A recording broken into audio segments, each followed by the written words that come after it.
우리 서로 축복하면서 인사하시겠습니다. 하나님은 당신을 사랑하십니다. 우리 한 번 더 다시 같이 축복하며 건면하시겠습니다. 오직의 믿음을 가집시다. 하나님께서는 우리에게 믿음만을 요구하시는 거예요. 그것도 상대적으로 다른 사람들보다 조금 더 나은 믿음을 요구하시는 것이 아니라 하나님 모실 때에 완전한 믿음을 요구하시는 것입니다. 실은 이러한 믿음을 보았을 때에 이 믿음의 조상이라 불릴 만한 가장 아주 하나님께서 원하시는 믿음을 소유한 사람이 바로 아브라함이지요. 이 아브라함은 하나님의 약속을 믿고 고향 땅을 버리고 가나안 땅을 향해서 나아갔고요. 그리고 하나님의 약속을 믿고 그 가나안 땅에서 거하면서 하나님의 이 언약이 성취되어지는 것을 실은 눈으로 다 보았지요. 오늘 말씀해 보니까 이 아브라함, 열국의 아비라는 뜻인데, 물론 이삭을 통하여서도 그 자손이 하늘의 별과 같이 바다의 모래와 같이 많아지기도 했지만, 오늘 1절 말씀에 후처를 맞이했는데 그 후처를 통해서도 또 많은 아들을 낳았어요. 보니까 이 아브라함이 나이가 많았는데도 보면은 이 힘이 있었는지 이 후처를 맞이해서 노년에 많은 자녀들을 얻게 되어집니다. 그 자녀들의 이름이 나오지요. 시므란, 욕산, 무단, 미디안, 이스박, 수아 쭉 나옵니다. 또 이들의 자손들을 통하여서 많은 민족들이 퍼져나가는 것을 보게 되어지지요. 특히나 이 욕산은 스바와 드단을 낳았고 스단의 자손은 아수르 족속, 르두시 족속, 르음미 족속. 우리가 아는 아수르 족속이 여기서 나오고요. 또 이 아브라함의 아들 가운데에 미디안이 있습니다. 미디안의 아들도 이렇게 나옵니다. 미디안 족속도 여기서 나오게 되어집니다. 이처럼 아브라함을 통하여서 많은 이 자손들이 번성하게 되어지고 많은 족속들이 나오게 되어지는데, 그러나 이 성경에서 여기 나오는 아수르 족속과 미디안 족속이 이런 이름들이 우리가 성경을 통해서 알고는 있지만 중요한 이름들이 아닙니다. 하나님의 언약은 누구를 통해서 전달되느냐? 아브라함이 많은 아들을 얻었지만 이삭을 통하여서 언약이 전달되어지는 거예요. 그게 바로 하나님의 언약입니다. 그리고 오늘 말씀에 나오지요. 이 하나님의 언약은 야곱에게로 이어지는 것입니다. 이삭에게는 두 아들 에서와 야곱이 있는데 에서가 아니라 야곱에게로 이어지는 거예요. 자, 우리가 생각해 봅시다. 하나님께서 아브라함에게 언약을 주셨어요. 내 씨로 말미암아 천하 만민이 복을 받게 되어질 것이다. 그런데 하나님께서 말씀하십니다. 그 언약 누구랑? 이삭과 세우겠다. 오늘 말씀에도 나오지요. 큰 자가 어린 자를 섬기리라. 아니, 이삭이 태어나기 전부터 하나님께 뭘 잘 보였습니까? 그게 아니잖아요. 아니, 야곱이 태어나기 전부터 형 에서보다 뭐 더 잘한 게 있었냐고요. 그게 아니잖아요. 그러나 하나님께서는 이삭이 태어나기 전부터 이삭과 내가 언약을 맺을 것이다. 야곱이 태어나기 전부터 큰 자가 어린 자를 섬기리라. 이렇게 말씀하시는 거예요.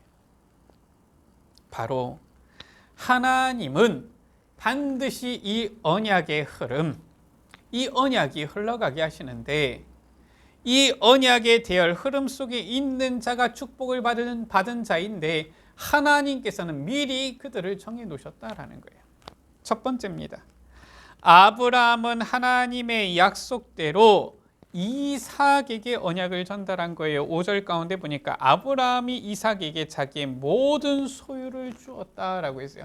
그 말은 무엇이냐? 재산만 물려준 것이냐? 그게 아닙니다. 재산은 6절에 보니까 서자들에게도 주었어요. 그러면은 자기의 모든 것을 주었다. 무엇을 말하는 것입니까? 재산뿐만 아니라 언약을 전달했다라는 거예요. 그 이유입니다. 창세기 17장 21절에 하나님께서 말씀하셨어요. 내 언약은 내가 내년 이 시기에 살아가 내게 낳을 이삭과 세우리라. 하나님은 언약 일자로 이삭을 지목하셨기 때문에 아브라함은 이삭에게 언약을 전달한 거예요. 그럼 이삭이 장자입니까? 첫째입니까? 아니잖아요. 창세기 21장 14절에 보니까 아브라함은 이삭을 얻기 전에 이미 아들이 있었어요. 누굽니까? 이스마엘이 있었습니다. 그러나 아브라함은 하나님의 말씀대로 이스마엘을 내보내었고 이삭에게 언약을 전달한 거예요. 창세기 21장 14절 가운데 보면은 아브라함이 이 떡과 물 한 가죽 부대를 하갈의 어깨에 메어주고 그 아이 이스마엘을 데리고 나가게 한 겁니다. 이때부터 실은 이제 이스마엘은 이제 따로 이렇게 지내게 되어진 것이죠. 아브라함이 그 아들을 내보내는데 보면은 아주 무심하고 아주 독한 성격의 아버지라서 아브라함이 이스마엘을 내보냈습니까? 그게 아니에요. 하나님의 언약이 이삭에게로 하나님께서 그렇게 약속하셨기 때문에.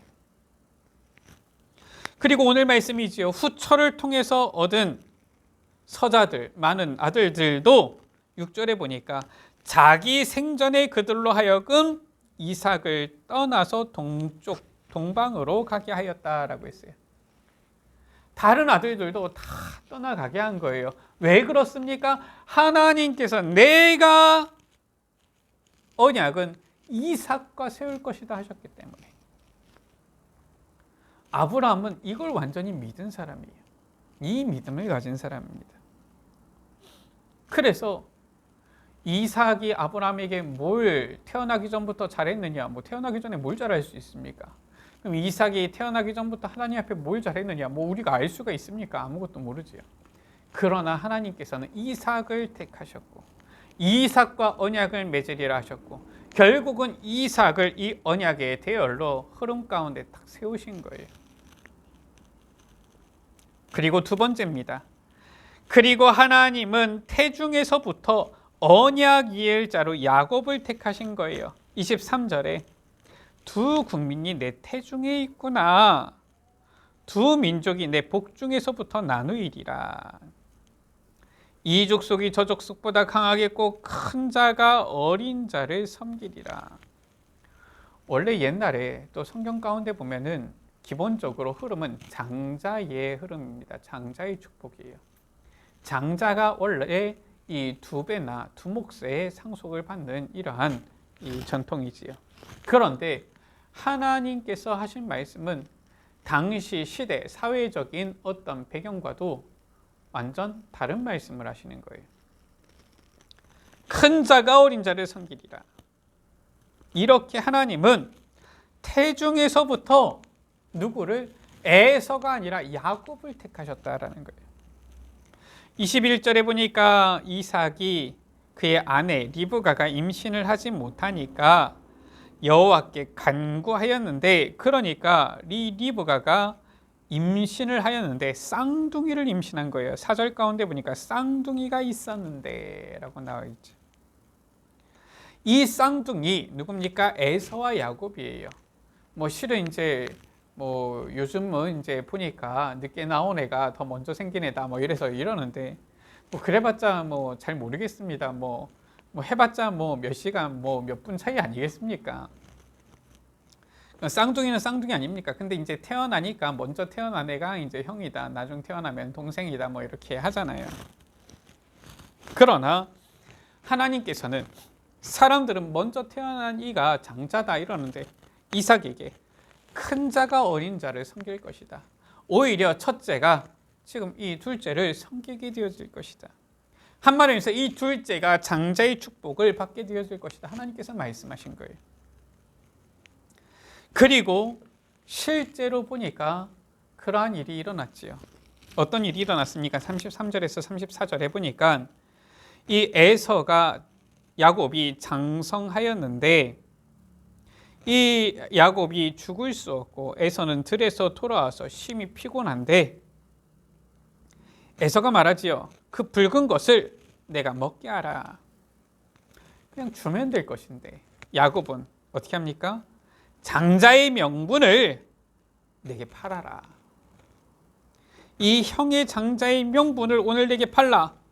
에서가 말하지요. 내가 죽게 되었는데 이 장자의 명분이 내게 무엇이 유익하냐? 그러면 그냥 뭐 줘도 될 텐데 야곱은 확실하게 합니다. 오늘 내게 맹세하라. 그러니까 나와 있죠. 에서가 맹세하고, 그냥 판 게 아닙니다. 맹세하고 장자의 명분을 야곱에게 판지라. 34절은 뭐라고 말씀하고 있느냐? 에서가 장자의 명분을 가볍게 여김이었더라 라고 했어요. 이 가볍게 여기다, 이 히브리어 원어로는 경멸하다 이런 뜻이 있어요. 한마디로 해서 하나님의 그 언약을 가볍게 여긴 거예요. 경멸한 것입니다. 그리고서 맹세하고서 이 장자의 명분을 야곱에게 팔았지요. 실은 야곱이 이렇게 하지 않아도 하나님께서는 이미 야곱을 장자의 대열 가운데 세우기로 약속하셨어요. 그러나 결국 이 언약의 대열에 있지 않은 에서는 장자의 명분을 가볍게 여겼다. 경멸했다라는 거예요. 무슨 말이냐? 복음의 대열, 언약의 대열 가운데 있지 않는 자는 하나님의 말씀, 언약을 귀히 여기지 않는다라는 거예요.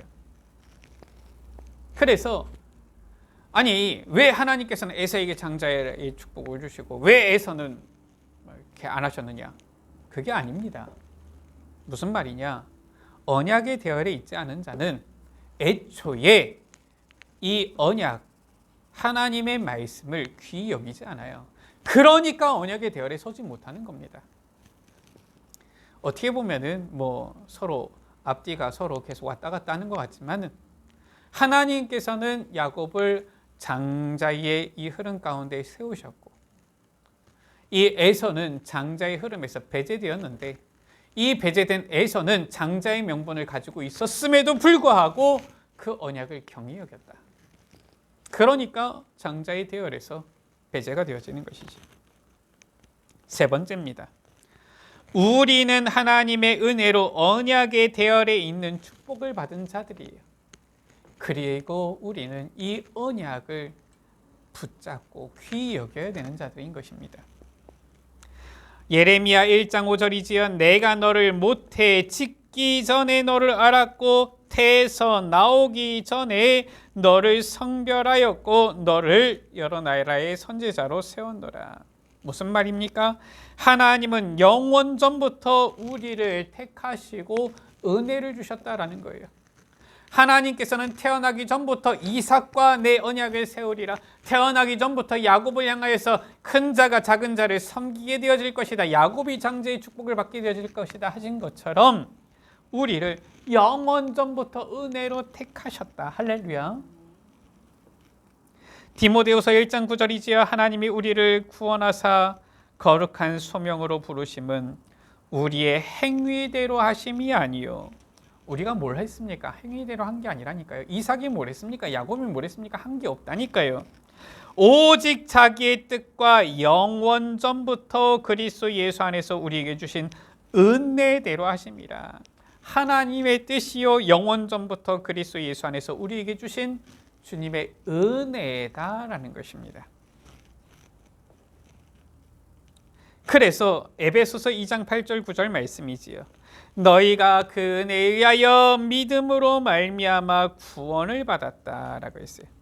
이것은 너희에게서 난 것이 아니요 하나님의 선물이라. 행위에서 난 것이 아니니 이는 누구든지 자랑하지 못하게 함이라라고 했어요. 우리가 받은 구원은 바로 오직 하나님의 은혜로 말미암은 것이다라는 거예요.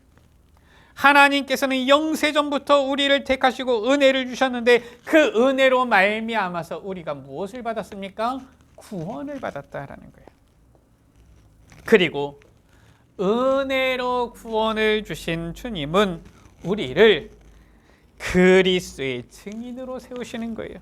빌립보서 1장 6절이지요. 너희 안에서 착한 일을 시작하신 이가 그리스도 예수의 날까지 이루실 줄을 우리는 확신하노라. 착한 일 시작하신 주님, 우리에게 구원의 은혜를 주셨잖아요. 그리스도 예수의 날까지 그리스도의 증인으로 세우신다. 사도행전 1장 8절에 뭐라고 말씀했습니까? 우리가 하는 게 아니에요. 오직 성령이 너희에게 임하시면 너희가 권능받고 땅끝까지 이르러 내 증인이 되리라 말씀하신 겁니다. 자, 오늘 말씀 볼 때에 어떻습니까? 누구는 왜 야곱은 하나님께서 사랑하시고 에서는 미워하셨느냐 따질지 모르겠지만 저는 감사해요. 무엇이 감사하느냐? 우리가 뭔가 대단한 행위, 노력을 통해서 구원을 받는 것이고 이 언약의 대열에 서는 것이라면은 나는 과연 그만한 능력이 있을까? 나는 과연 그만한 이 노력을 행할 수 있을까? 이런 생각이 드는데 성경이 보니까 이삭이 태어나기 전에 뭘 한 게 없잖아요. 태어나 보니까 하나님께서 이미 내가 이삭과 내 언약을 세울 것이다 말씀하셔가지고 태어났고, 그래서 이삭이 뭘 잘했다 이런 내용이 여기까지 없어요. 그냥 이삭은 태어났는데 나중에 보니까 결혼할 때 되니까 40세가 됐는데 아브라함이 며느리 리브가 찾아가지고 붙여줬고요. 그리고 나서 보니까 이 아브라함이 죽을 때 아브라함 장사 지냈는데 아브라함은 모든 소유를 이삭에게 주었고요. 그리고 나서 이제 보니까 하나님께 간구해서 이 아들을 얻게 되어졌는데, 이 이삭이 한 게 있다라면은 오늘 말씀에 여호와께 간구해서 리브가의 이 태문을 열어 주셔가지고 임신하게 되어진 거, 요거 하나밖에 없어요. 실은 여기까지 보니까 한 게 그거밖에 없습니다. 아니, 아버지 돌아가셨는데 장사는 당연히 지내야 될 거 아닙니까? 이거는 뭘 했다고 뭐 하기가 뭐하잖아요. 이삭이 뭘 한 게 없는데도 하나님께서는 이 언약의 대열 가운데 누구를? 이삭을 세우셨어요. 그래서 우리가 이삭을 보면 어떻습니까? 가장 평안하게, 평탄하게, 형통하게, 순탄하게 인도받은 인물, 이렇게 보잖아요. 뭘 했습니까? 하나님께서 그냥 내가 이삭과 언약을 세울 거야. 그래서 그냥 언약의 대열 가운데 있기만 했을 뿐이에요. 그런데 엄청난 축복을 받았잖아요. 야곱, 오늘 말씀에도 나오지만 인본주의를 막 쓰지요. 쓸 필요가 없는데 인본주의를 써서 야곱은 괴로웠어요. 그러나 이 야곱도 보면은 특별하게 뭘 한 게 아니에요. 이 야곱이 받은 축복들을 보면은 야곱이 인본주의를 써서 축복을 받았느냐, 그런 내용은 없습니다. 인본주의를 써서 오히려 피곤했지, 하나님께서는 야곱을 택하였고 큰 자가 어린 자를 섬기리라. 내가 야곱을 사랑하고 에서는 미워하노라. 하나님께서 그러셔서 언약의 대열에 서서 실은 많은 축복을 받은 사람이 야곱이에요. 그러니까 너무 감사한 거 있죠. 내가 뭘 잘해서 하나님께서 나를 구원하시고, 내가 뭘 잘해서 하나님께서 나를 축복하시고 나를 증인으로 세우시고, 그게 아니구나.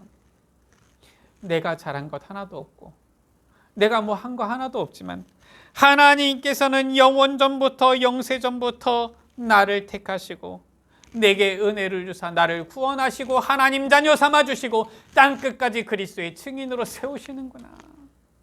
감사할 뿐이다. 어찌 내가 이러한 축복을 누릴 수가 있을까? 감사할 것밖에 없잖아요. 우리 여러분들 정말 주님께 감사하는 우리 여러분들 되시길 바랍니다. 우리가 한 게 아니에요. 하나님의 은혜요. 하나님께서 하셨습니다. 그리고 앞으로의 일들도 하나님께서 하실 것입니다. 말씀을 마칩니다. 우리가 구원을 받은 것도, 축복의 이 대열인 언약의 대열에 서게 된 것도 오직 하나님의 은혜일 뿐입니다. 하나님은 예수 그리스도를 통하여 이 은혜를 우리에게 주셨고, 빌립보서 1장 6절의 말씀처럼 그리스도의 날까지 이루신다라고 하셨어요. 우리의 행위가 아니라 은혜로 영세전부터 택하셔서 구원하시고 우리를 그리스도의 증인으로 세우심을 감사하면서 하나님의 언약과 영적인 축복을 사모하여서 언약 성취의 대열에 서는 모든 예수빛 가족들 되시기를 주의 이름으로 축원합니다. 야곱이 인본주의를 썼지만 그래도 이 야곱의 좋은 점은 무엇이냐? 바로 하나님의 언약의 대열에 서는 것, 영적인 축복을 사모했다라는 거예요. 우리도 이 하나님의 언약을 붙잡고 사모하면서 영적인 축복을 사모하면서 하나님께서 이루시는 이 언약 성취의 대열, 가장 축복된 증인의 대열에서는 우리 여러분들 되시기를 주의 이름으로 축원합니다. 하나님 아버지 감사합니다. 우리가 한 것이 없는데, 우리가 정말 행위로서는 이 귀한 축복을 받을 자격이 없는데 오직 하나님의 은혜로 예수가 그리스도이심을 믿는 이 믿음을 우리에게 허락하여 주시고 예수 그리스도 안에서 구원의 은혜를 허락하여 주시고 하나님 자녀의 신분과 권세 축복을 허락하여 주시며 이 언약의 대열 가운데 서서 언약 성취의 증인되어지는 이 축복의 삶을 우리에게 약속하시고 허락하심을 감사를 드립니다. 이 모든 것이 오직 하나님의 은혜요 하나님께서 행하시는 것이오니 주님 우리가 행하는 것이 아닙니다. 주님께서 이루시는 것이오니 주님 우리에게 약속하신 그 언약 주님께서 이루시며 성취하여 주옵소서. 우리는 주의 그 언약만을 믿고 붙잡고 순종하며 믿음으로 나아가기를 원합니다. 주님 우리를 언약의 대열 가운데 이 축복의 흐름 가운데 우리를 세우사 반드시 주님께서 이루시는 이 언약 성취의 축복의 이 흐름 속에서 정말 예수가 그리스도이심의 증인되어지는 여기 모인 사랑하는 주의 자녀들 우리 모든 예수빛 가족들 되게 하여 주옵소서. 우리 구주 예수 그리스도의 이름으로 기도드립니다. 아멘.